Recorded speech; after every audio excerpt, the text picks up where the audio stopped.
Assalamualaikum warahmatullahi wabarakatuh. Perkenalkan, nama saya Agus Cipto dari SMA N1 Cisolok. Pada kesempatan ini saya akan coba berbagi tentang bagaimana mengintegrasikan kompetensi sosial dan emosional dalam pembelajaran bahasa Inggris KD 3.1 dan 4.1. Materinya tentang ungkapan menawarkan jasa dan menanggapinya.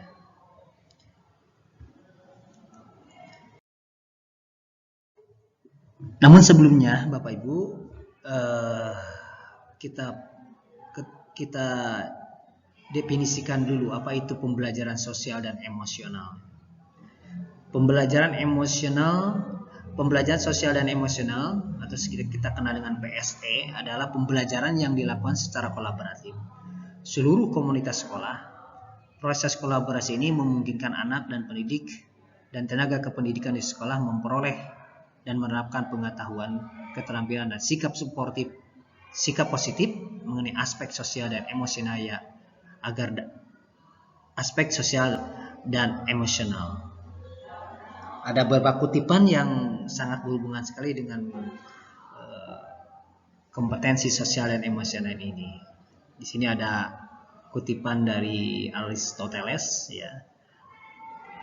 Mendidik pikiran tanpa mendidik hati adalah bukan pendidikan sama sekali.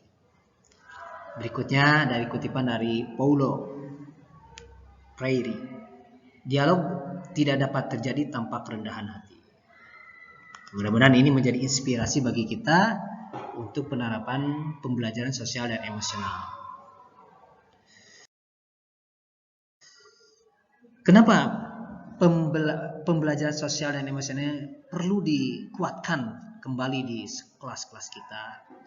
Karena kita melihat akhir-akhir ini di mass media atau mungkin juga di lingkungan kita banyak terjadi bullying. Kemudian tawuran antar pelajar, penyalahgunaan narkoba, pelecehan seksual, pernikahan dini, dan kondisi stres yang tinggi di kalangan murid-murid kita. Kondisi ini disebabkan oleh kurang berkembangnya kompetensi sosial dan emosional di kalangan murid-murid. Jadi melihat kondisi tadi, pembelajaran sosial dan emosional perlu diperkuat kembali di kelas dan lingkungan sekolah untuk mengembangkan kompetensi sosial dan emosional.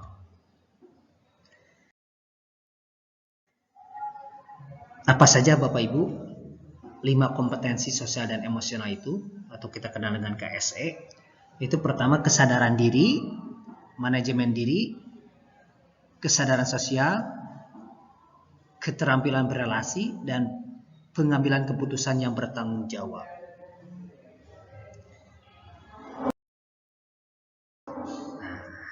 Sebenarnya Bapak Ibu, kita perlu sekali menerapkan PSE ini, pembelajaran sosial emosional ini, secara eksplisit di kelas. Namun apabila Bapak Ibu tidak punya waktu yang cukup, bisa mengintegrasikannya dalam pembelajaran akademik di kelas kita, diintegrasikan. Ini contoh yang saya buat dalam RPP, kegiatan pembelajaran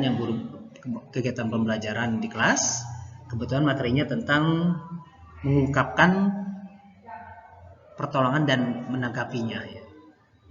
Seperti biasa Bapak Ibu, kegiatan pendahuluan kita dimulai dengan guru datang dengan wajah yang ceria, senang, bahagia, bergelora, ucapkan salam, berdoa. Ini adalah sebuah ketauladanan kita untuk membuka kesadaran diri para siswa kita. Karena pada saat itu siswa kita banyak sekali emosinya, ya. Makanya kita tampilkan diagram emosi atau diagram emosi Plutchik, ya. Ini diagram Plutchik itu menampilkan emosi orang pada saat itu, ya. Kita tampilkan sebagai media untuk mindfulness, ya, memfokuskan pada kegiatan hari ini. Kita suruh anak untuk pilih emosi mereka saat ini. Di sini ada di Placik ada marah, senang, bahagia, senang, bahagia, kemudian kecewa, ada juga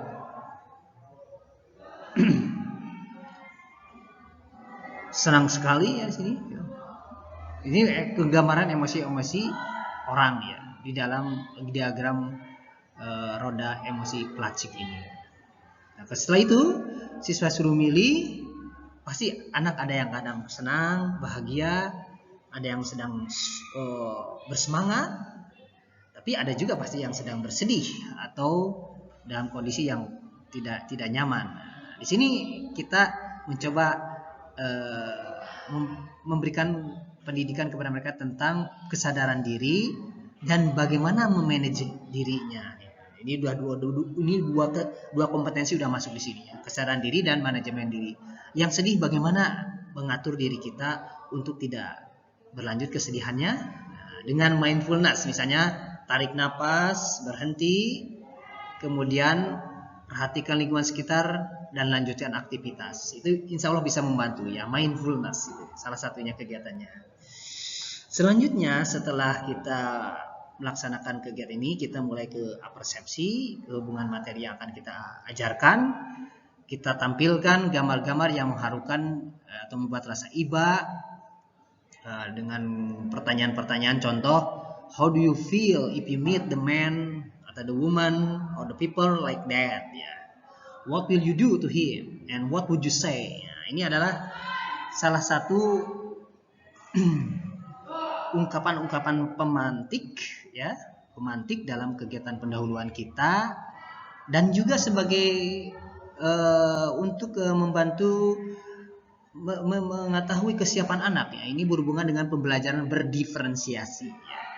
Pasti ada anak yang belum tahu sama sekali materi ini, tapi ada juga anak yang sudah paham, sudah mengerti materi ini. Anak yang tahu pasti akan menjawab, oh Pak, ini harus jawab ini. Jawaban what do you say? Dia pasti akan mengatakan itu apa? Misalnya can I help you? May I help you? Kita can I help you atau may I help you? Selanjutnya di dalam kegiatan inti ya di sini ada kegiatan elaborasi ya, konsep, kemudian juga ada kegiatan kolaborasi ya. Nah, nanti di dalam kegiatan kolaborasi anak tekankan untuk terampil dalam berrelasi. Apa itu keterampilan berrelasi? Itu kemampuan untuk membangun dan mempertahankan hubungan-hubungan yang sehat dan suportif dengan rekan. Bagaimana menghargai orang. Dan ini berkaitan juga dengan kesadaran sosial. Bagaimana memahami sudut pandang orang lain. Bagaimana berempati. Ini dalam kegiatan kolaborasi ini.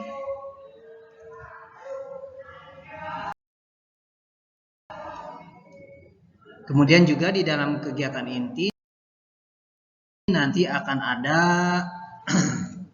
di akhir kegiatan ini akan ada kegiatan menyampaikan hasil diskusi kelompok ya. Hasil diskusi kelompok disampaikan ditanggapi oleh kelompok lain. Ini menekankan kepada siswa-siswa kita, kepada murid-murid kita untuk terampil berelasi, menanggapi pendapat orang dengan sopan.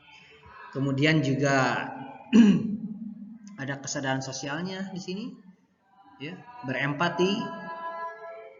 Ya. Kemudian juga diakhiri dengan sebuah kegiatan refleksi. Nanti sebelum refleksi nanti ada kegiatan dulu ada kegiatan evaluasi. Nanti di sana para siswa menyampaikan kesimpulannya ya Bapak Ibu. Nah, dalam kesimpulan ini siswa belajar pengambilan keputusan yang bertanggung jawab ya. Dalam pengambilan keputusan yang bertanggung jawab ini siswa harus membangun berdasarkan atas kepedulian atau kepedulian kepada atau memunculkan akhlak yang mulia kepada makhluk dan juga kepada Allah Subhanahu wa taala. Karena setiap keputusan yang kita ambil itu harus bisa dipertanggungjawabkan baik kepada lingkungan dan Allah Subhanahu wa taala. Sehingga akan menghasilkan keputusan-keputusan yang memberi rasa aman dan nyaman ya. Dan akan menimbulkan suasana yang well-being ya, atau kesejahteraan. Kesejahteraannya kesejahteraan lahir ya. Kesejahteraan ini kesejahteraan batin, tidak hanya lahir tapi juga batin, itu well-being gitu.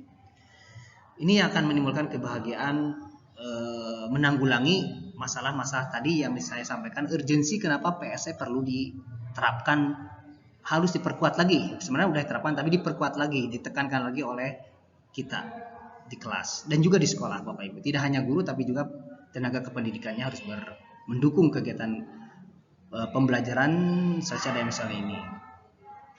Nah, ini ada penilaiannya Bapak Ibu dari sikap, pengetahuan dan keterampilannya. Dari sikapnya ini contoh lembar refleksi siswa untuk PSE ini Bapak Ibu. Contoh, apakah siswa itu sudah memahami perasaan orang lain, mengelola emosi, memahami sudut pandang, membangun hubungan yang sehat dan suportif, mengambil pilihan-pilihan yang konstruktif. Ya, ini bisa kita serahkan anak untuk refleksi diri sendiri sebelum kita menilai anak-anak tersebut, dari segi kompetensi sosial dan emosionalnya. Ini untuk jurnal pengamatan siswa ya. Dan seperti biasa tentu saja evaluasi untuk akademiknya tetap dilaksanakan Bapak Ibu ya. Jurnal penilaiannya harus ada, dari mulai, kalau di sini berarti yang ditekankan pada speaking. Itu saja Bapak Ibu mengenai penerapan secara atau integrasi pembelajaran sosial emosional dalam kegiatan di kelas kita. Terima kasih atas perhatiannya. Assalamualaikum warahmatullahi wabarakatuh.